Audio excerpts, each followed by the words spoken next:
नमस्कार दोस्तों, स्वागत है आप सभी का आपके अपने यूट्यूब चैनल माँ भारती हिंदी मंच पर। दोस्तों, आज की इस क्लास में एचटेट का मॉक टेस्ट 5वां हल करेंगे।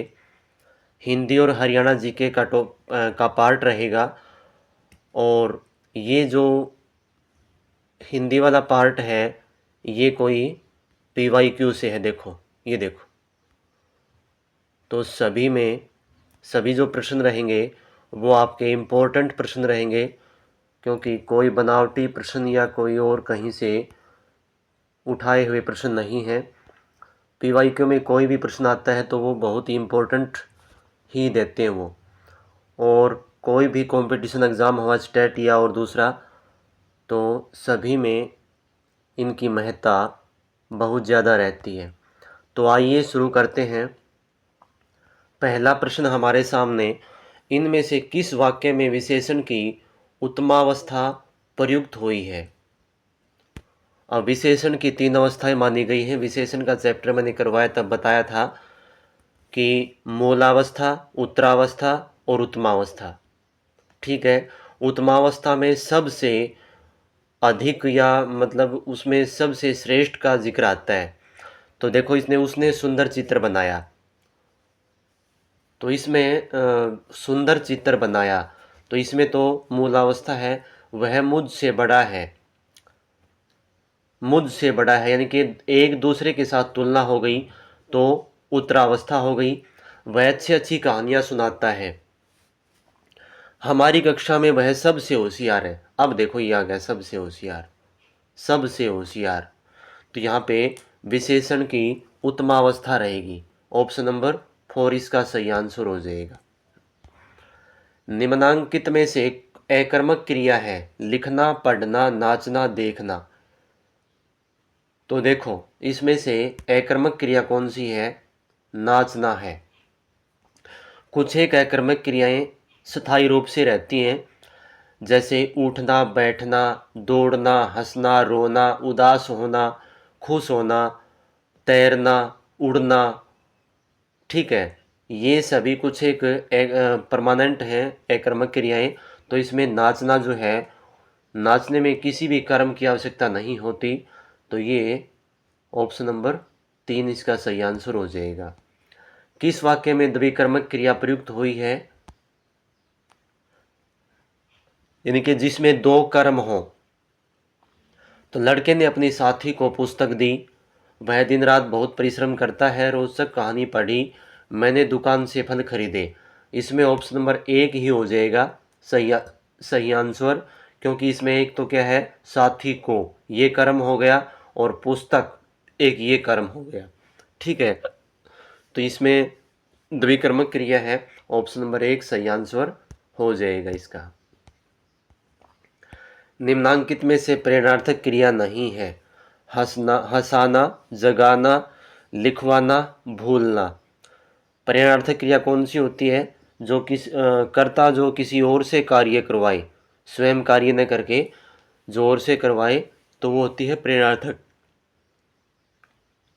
तो इसमें नहीं है पूछा है, तो नहीं तो भूलना है इसमें, क्योंकि और सभी कार्य किसी और से हो रहे हैं। ऑप्शन नंबर 4 हो जाएगा। निम्नांकित में से क्रिया विशेषण नहीं है। अनगिनत हाथों हाथ, एकाएक, चुपचाप। तो अनगिनत जो है वो शब्द हो जाएगा, ये क्रिया विशेषण नहीं है। तो ऑप्शन नंबर 1 इसका सही आंसर हो जाएगा, अनगिनत। आगे देखो, किस वाक्य में निपात का प्रयोग नहीं हुआ? तुम कहाँ तक जा रहे हो, इसमें तक निपात हो गया। मैं भी साथ चलूँगा, इसमें भी हो गया। वह तो नहीं चलेगा, इसमें भी तो हो गया। वह पढ़ाई कर रहा है, इसमें कोई निपात नहीं है। तो ऑप्शन नंबर 4 इसका सही आंसर हो गया। आगे देखो भाई, पानी में थोड़ी बर्फ़ डालकर उसे धीरे धीरे हिलाओ ताकि वह जल्दी ठंडा हो जाए। इस वाक्य में समुच्चय बोधक शब्द है। समुच्चय बोधक कौन से होते हैं? ताकि, फिर भी, ठीक है ना, इसलिए। ये सारे समूचे बोधक हैं। तो इसमें समूचे बोधक जो शब्द है वो ताकि रहेगा, इसमें ऑप्शन नंबर 3 हो जाएगा। धीरे धीरे क्रिया विशेषण है, ठीक है ना, तो ये हो जाएगा इसमें। निम्नांकित में से संकेतार्थक शब्द वाक्य है। तो संकेतार्थक ये कई बार आता है कि एक क्रिया दूसरे पर किसी शर्त पर आधारित हो। तो इसमें ऐसा है, ऑप्शन नंबर 2 हो जाएगा इसमें। कौन सा? 2, कि यदि कहेगा तो मैं भी जाऊंगा, ठीक है ना। इसमें शर्त पर बात हो गई कि यदि वह कहेगा तो ही मैं जाऊंगा, ठीक है ना। ऑप्शन नंबर 2 इसका सही आंसर हो गया। मोहन के दोस्त ने परीक्षा में प्रथम स्थान प्राप्त किया। इस वाक्य में उद्देश्य का विस्तार है।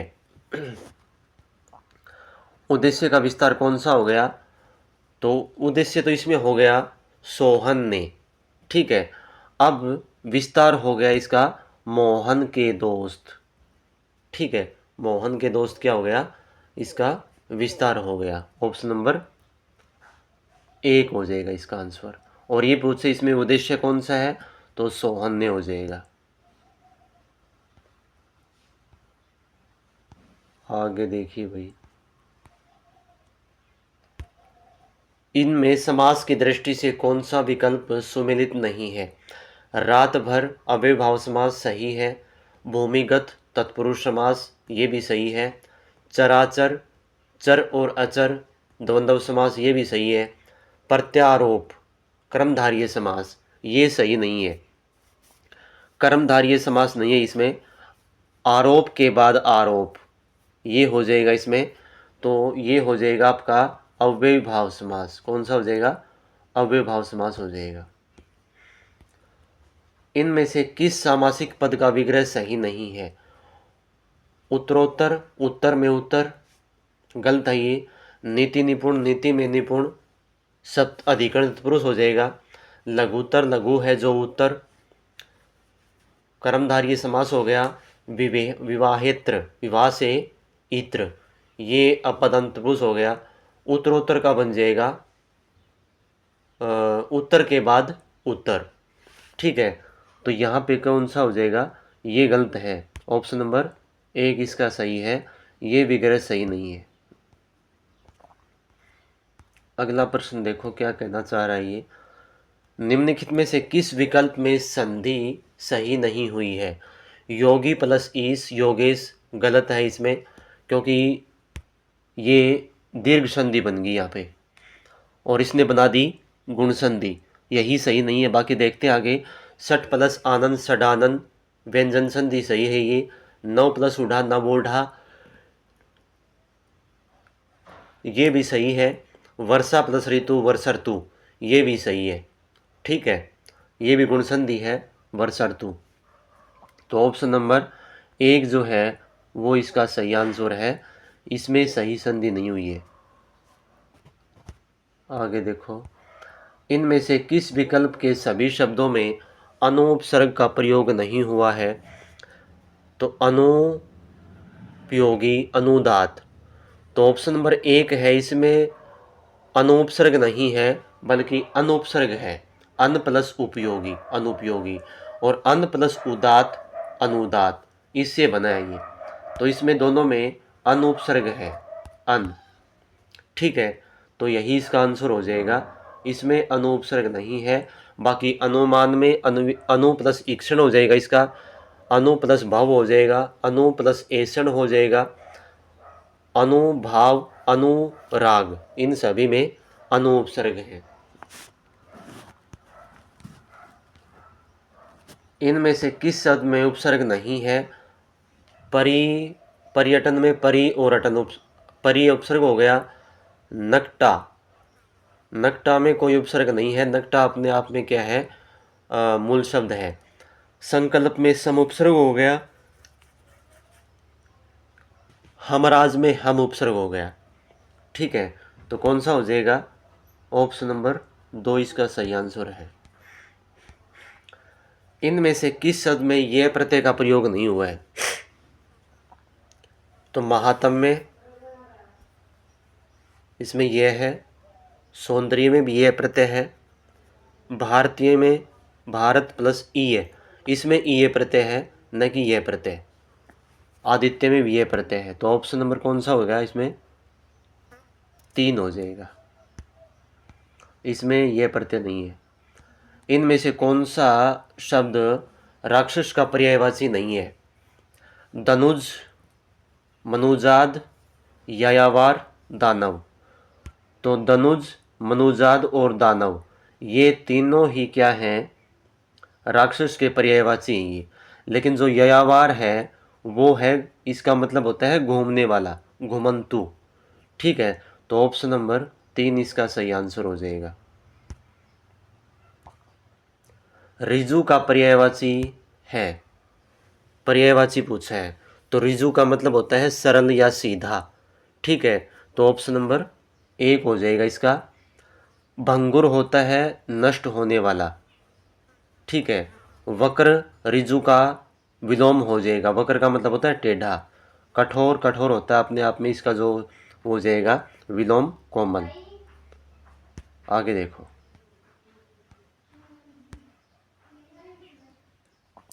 सघन का विलोम है विरल, अचल, जटिल, गहन।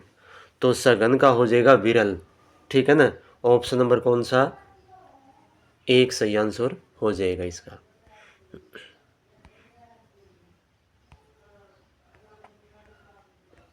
अगला प्रश्न देखिए भाई, किस विकल्प में विलोम युग्म है? आकुल, व्याकुल। आकुल और व्याकुल पर्यायवाची हो गए। आकुल का मतलब दुखी होना होता है और व्याकुल का भी दुखी होना। कटु और तिक्त गलत है। कटु कड़वा होता है और तिक्त भी खारा होता है या कड़वा। हताश, निराश दोनों ही मतलब नेगेटिव हैं ये भी नहीं है। सुरती, विरती।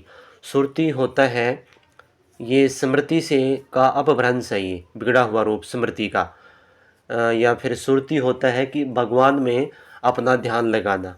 ठीक है, और वृत्ति होता है वैराग्य, वैराग्य भाव।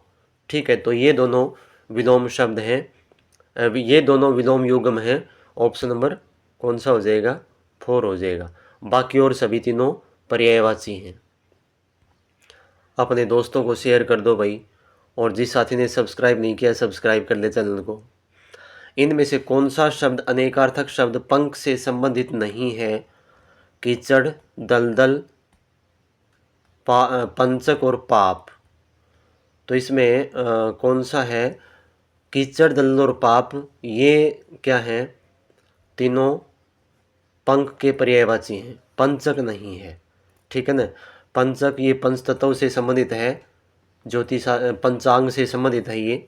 ठीक है ना, एक ग्रह नक्षत्र हैं ये जो आते हैं, वो नक्षत्र में आता है पंचक, 5 दिनों से संबंध रखने वाला। तो ऑप्शन नंबर क्या हो जाएगा इसमें?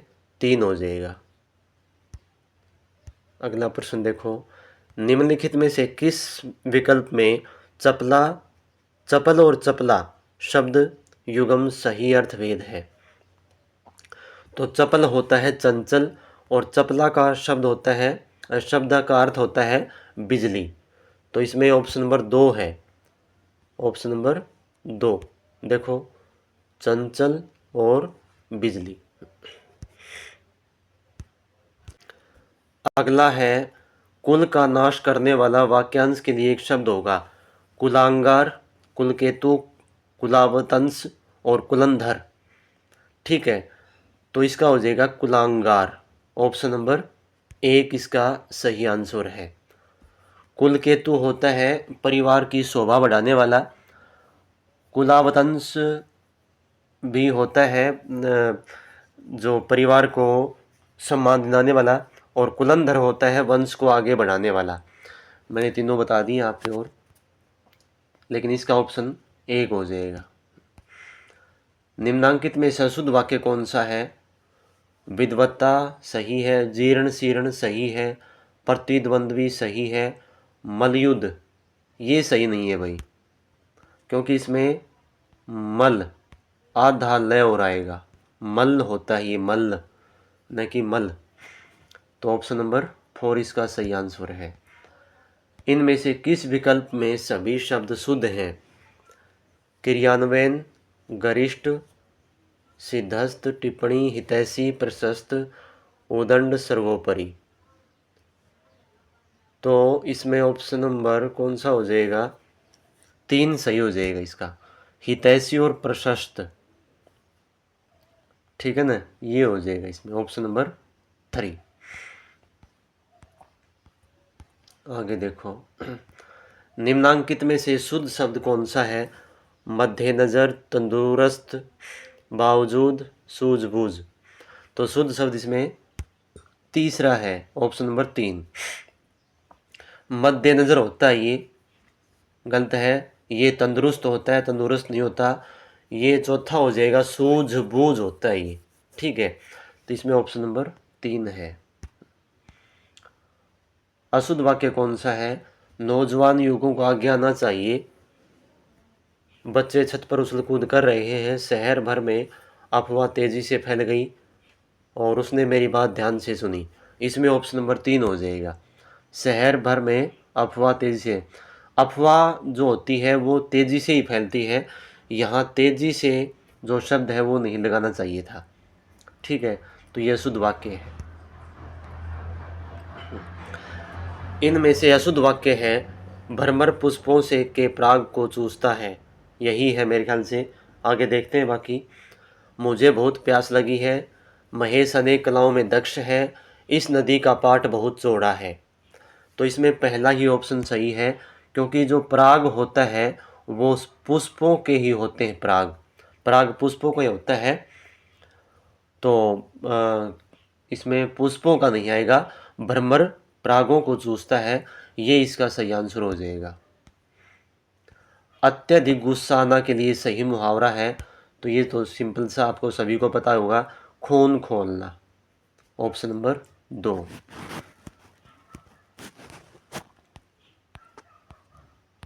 तो ये तो अब आगे आ गए। आगे देखो, अब अगला है, किस शब्द में वी उपसर्ग नहीं है? तो विदुर, व्याकरण, व्युत्पत्ति और विभा।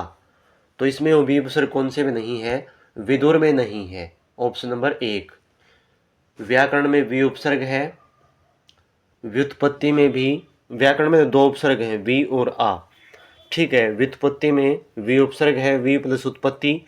विभा में वी उपसर्ग है। भा का मतलब होता है प्रकाश। ठीक है ना, भा का मतलब क्या होता है? प्रकाश होता है। तो विदुर में नहीं है, ऑप्शन नंबर ए। किस शब्द में कोई भी उपसर्ग नहीं है? बेचारा में बे उपसर्ग है, बेशुमार में बे उपसर्ग है, विदित, विहित। तो इसमें विदित में नहीं है, ऑप्शन नंबर 3 इसका आंसर हो जाएगा। आगे देखिए, किस विकल्प में गार प्रत्ययुक्त शब्द नहीं बना है? तो किस में नहीं है? कारागार, मददगार, यादगार, गुनहगार। तो कारागार में नहीं है, कारागार में गार प्रत्यय नहीं है। कारागार में आगार प्रत्यय है, आगार, कार प्लस आगार, ये होगा इसमें। तो ऑप्शन नंबर 1 इसका सही ऑप्शन हो जाएगा। किस विकल्प में कृदंत शब्द है, यानी कि कृत प्रत्यय? तो भारतीय, राष्ट्रीय, ग्रामीण और करणीय। तो इसमें कृदंत प्रत्यय का जुड़ते हैं, कृत प्रत्यय ये जुड़ते हैं धातुओं के साथ। ठीक है, क्रिया के साथ। तो इसमें कर्ण जो है वो है कृदंत प्रत्यय, ऑप्शन नंबर 4 हो जाएगा। किस विकल्प के सभी शब्द कृत प्रत्यय से बने हैं? बचत, छात्रा, कारक, भगोड़ा, तेली, मिठास, घबराहट, कौनते।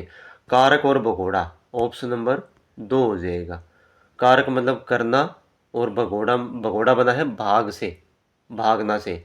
दोनों क्रियाएं ही और कृत प्रत्यय क्रिया या धातु के साथ जुड़ते हैं। आगे देखो, आगे परस्पर विलोम शब्द नहीं है।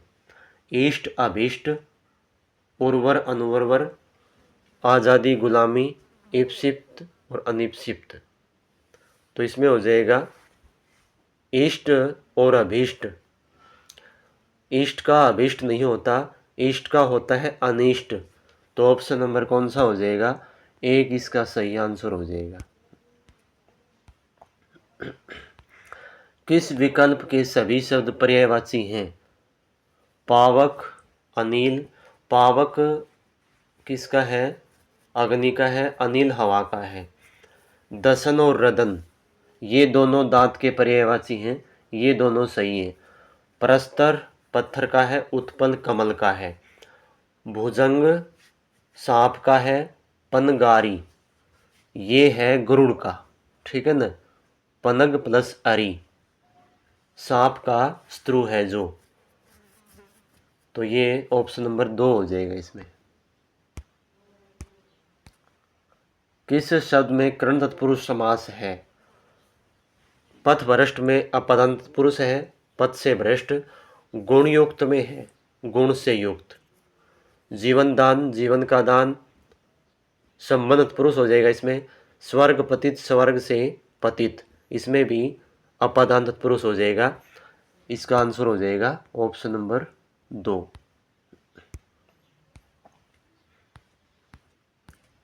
अगला प्रश्न देखो क्या है। किस शब्द का युगम अर्थ भेद सुमिलित नहीं है? द्वीप हाथी और द्वीप टापू सही है। मात्रा का फर्क है। द्वीप का मतलब हाथी होता है और द्वीप का मतलब होता है टापू। उदार और उद्धार, उदार का मतलब दानशील और दयालु, उद्धार का मतलब कल्याण करना, भला करना, तारना। सही है। अवधि, अवधि छोटी मात्रा और बड़ी मात्रा। अवधि छोटी मात्रा एक भाषा, गलत, ये गलत हो गया भाई, क्योंकि आगे पीछे दे रखे हैं। अवधि छोटी मात्रा होती है, वो होती है समय सीमा, और अवधि बड़ी मात्रा होती है क्या? एक भाषा। तो ये आगे पीछे दे रखे हैं, यही सही नहीं है।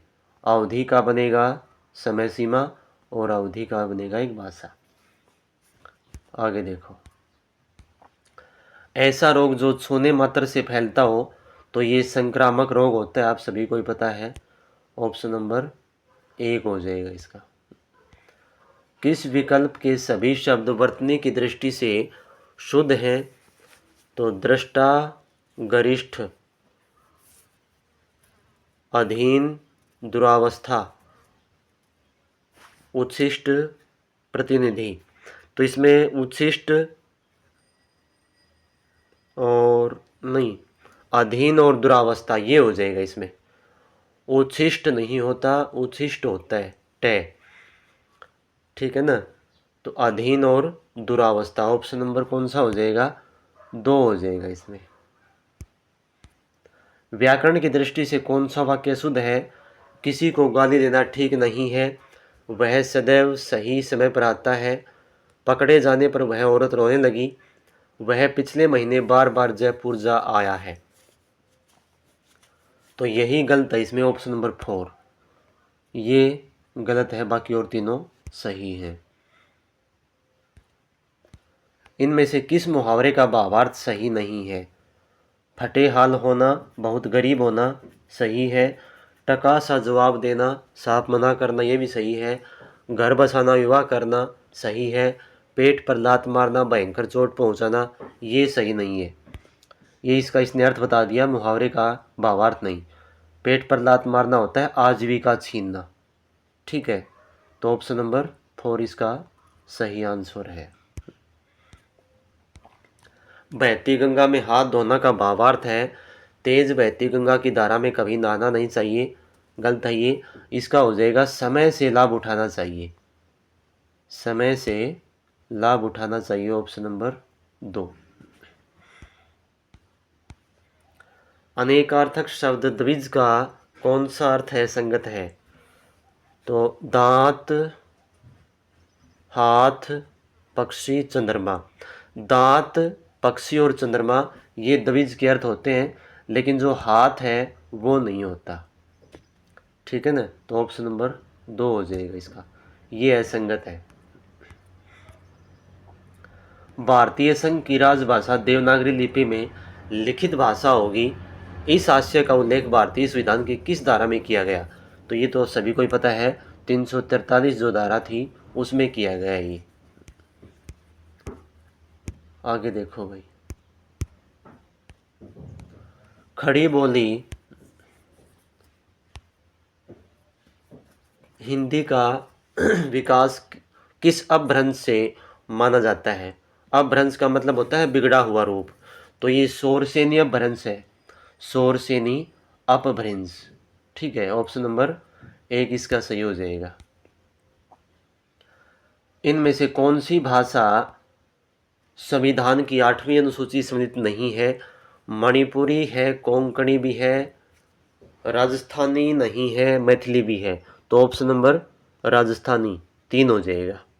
ठीक है, तो ये तो थे व्याकरण के प्रश्न। अब देखेंगे हरियाणा जीके के प्रश्न। तो आइए चलते हैं। तो आइए हरियाणा जीके के प्रश्न क्या है। हरियाणा में तोमर राजा द्वारा निम्नलिखित में से क्या बनवाया गया? क्या बनवाया गया था भाई?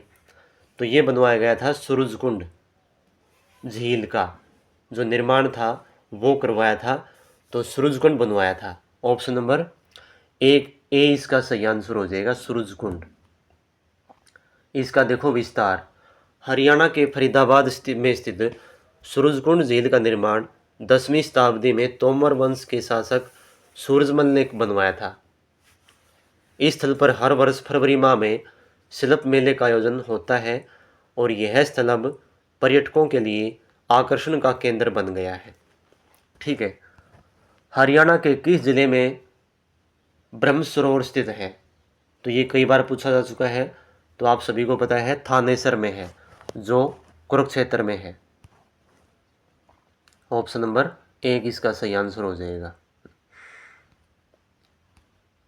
हरियाणा में ब्लू बर्ड लेक कहाँ है? तो ये है आपकी हिसार में। ऑप्शन नंबर ए इसका सही आंसर रहेगा।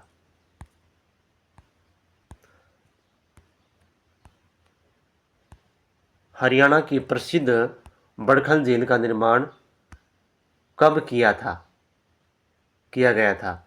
तो ये किया गया था 1947 ईस्वी में। ऑप्शन नंबर बी इसका सही आंसर हो जाएगा। देखो इसके बारे में क्या है। यह हरियाणा के फरीदाबाद के बड़खल गांव में स्थित प्राकृतिक झील है जो अनियंत्रित खनन के कारण सूख रही है। इसका निर्माण 1947 के आसपास के खेतों में पानी की आपूर्ति के लिए किया गया था। हरियाणा की कौन सी झील भगवान विष्णु को समर्पित है? तो ये है सन्निहित सरोवर। ठीक है, ऑप्शन नंबर बी जो कुरुक्षेत्र में है। आगे देखिए,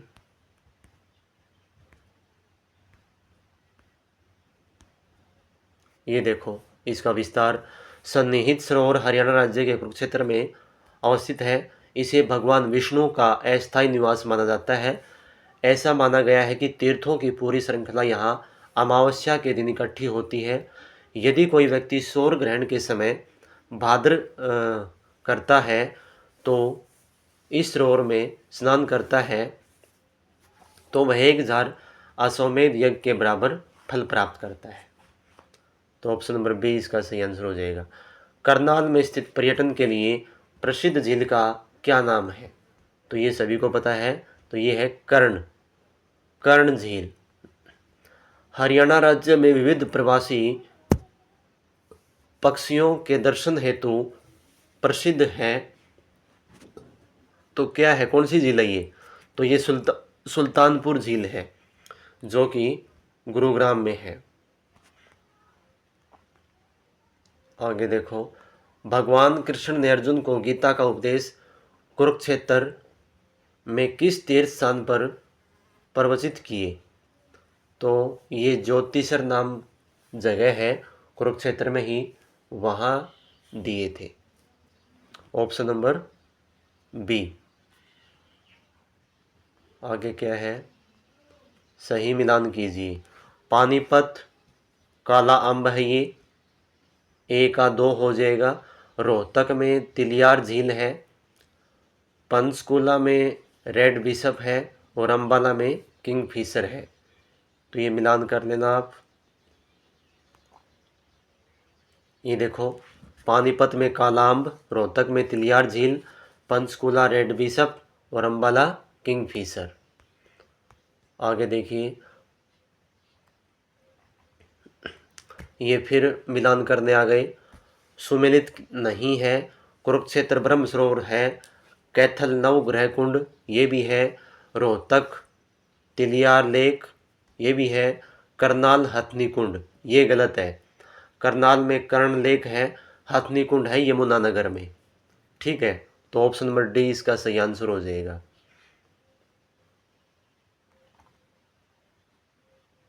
ये फिर आ गया, हथनी कुंड कहाँ होगा?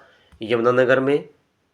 सूरजकुंड झील फरीदाबाद में, सुखना झील चंडीगढ़ में और दमदमा झील जो है वो फरीदाबाद में, नहीं गुड़गांव में, सॉरी, दमदमा गुड़गांव में।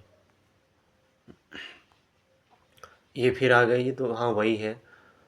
हरियाणा का सबसे विशाल चारों तरफ से पक्का बना हुआ पवित्र सरोवर कौन सा है? तो ये ब्रह्म सरोवर है, ब्रह्म सरोवर, जो कि थानेश्वर में है। बड़खल झील घिरी हुई है कौन सी पहाड़ियों से? तो ये अरावली पहाड़ियों से घिरी हुई है। गुड़गांव, फरीदाबाद, दिल्ली, यहाँ पे अरावली का प्रसार है ज़्यादा। तो ऑप्शन नंबर सी हो जाएगा। सूरजकुंड का निर्माण किसके द्वारा करवाया गया था? तो ये करवाया गया था सूरजपाल तोमर के द्वारा। ये प्रश्न दोबारा से आ गया। आगे क्या है, अगला प्रश्न देखो।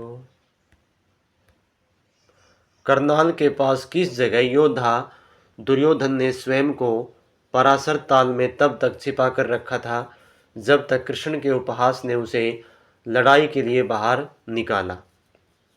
तो ये बहलोलपुर में है। करनाल के पास जगह है ये बहलोलपुर। ऑप्शन नंबर बी हो जाएगा। निम्नलिखित में से हरियाणा में कौन सी झील स्थित है? तो दमदमा, कोटला, खलीलपुर ये सभी। तो ये सभी हैं, ठीक है ना। दमदमा झील तो कहाँ है? गुड़गांव में है। कोटला झील कहाँ है? ये नो मेवात में है। खलीलपुर भी गुड़गांव में है। तो ये सारी जो है हो जाएंगी। हथनी कुंड बैराज किस जिले में है? तो ये बार बार प्रश्न पूछा गया। ये यमुनानगर में है। इसका निर्माण 1996 से 99 के दौरान करवाया गया था। फरीदाबाद के पास बड़खल झील किस पर्वतमाला के किनारे स्थित है? तो ये फिर पूछ लिया, अरावली पर्वतमाला के पास। अनीता कुंडू कौन है? कौन है ये? तो ये आप सभी को ही पता है। अनीता कुंडू एक पर्वतारोही है, ठीक है ना। थोड़ा सा देख ली इसका। अनीता कुंडू एक पर्वतारोही हैं। उनका जन्म 8 जुलाई 1991 को फरीदपुर हिसार में हुआ। अनीता कुंडू ने एवरेस्ट सहित 7 महाद्वीपों की 7 सबसे ऊंची चोटियों पर तिरंगा फहराकर दुनिया भर में देश का नाम रोशन किया है, ठीक है ना। तो दोस्तों, ये थे आज के प्रश्न। उम्मीद करता हूँ कि क्लास अच्छी लगी होगी आपको। अपने साथियों को शेयर ज़रूर करना। मिलते हैं एक नई क्लास में। धन्यवाद। जय हिंद, जय भारत।